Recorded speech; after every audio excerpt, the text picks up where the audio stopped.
भ्रष्टाचार. इथे जमलेल्या माझ्या लहान मित्रमैत्रिणींना कदाचित या शब्दाचा अर्थ माहित नसेल. म्हणजे मला सुद्धा नाही माहिती, कारण मी सुद्धा लहानच आहे. पण बाबा बोलतात भ्रष्टाचाराने देश पोखरात चाललाय. जेवढे इंग्रजांनी आपल्या देशाला नसेल लुटलं तेवढा ह्या भ्रष्टाचारांनी लुटले. प्रत्येक शासनाच्या गोष्टीत गडबड, गोंधळ, भ्रष्टाचार, घोटाळा.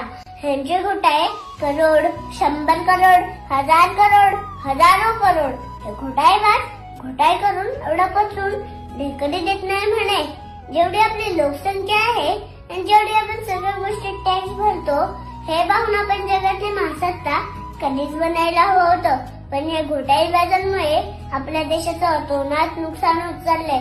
जे आपल्या देशासाठी लढले, ज्यांनी आपल्या देशासाठी आपल्या प्राणांची आहुती दिली, त्यांच्या डोक्यात दिवसरात्र एकच गोष्ट असेल, माझा भारत स्वतंत्र कसा होईल. आणि या घोटाळेबाजांच्या डोक्यात दिवसरात्र एकच गोष्ट असेल, आपल्या सदृढ भारताला लुटून कुपोषित कसं केलं जाईल. आणि हे सगळं ते आरामात करू शकतात, कारण त्यांना माहित आहे भारतातील भोळी भाबडी जनता गांधीजींच्या 3 माकडांप्रमाणे आहे. ते काय आपल्या भ्रष्टाचारांबद्दल बोलणार नाहीत, ऐकणार नाहीत आणि बघणार नाहीत, कारण ते स्वतःच्या समस्यांमध्ये बुडालेले असतात. बरेच लोक देशाला सामान्य जनतेला लुटून परदेशात सेटल होतात. ह्या भ्रष्टाचाराबद्दल बाबा थोडे शिकवत असतात, पण मला तर जास्त काही कळत नाही, कारण मी तर लहानच आहे ना.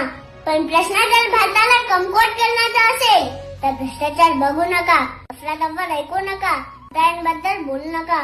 असलं माकड बनून जगायला मला चालणार नाही. माझ्यासाठी राष्ट्र प्रथम, राष्ट्र सर्वोत्तम. मी या व्यवस्थेविरुद्ध नक्की लढेल. धन्यवाद. माफ करा, मी तुम्हाला सुरुवातीला स्वातंत्र्य दिनाच्या शुभेच्छा दिल्या नाही. सर्वांना स्वातंत्र्य दिनाच्या खूप खूप शुभेच्छा. जय जवान, जय किसान, जय हिंद, जय महाराष्ट्र. बोला भारत.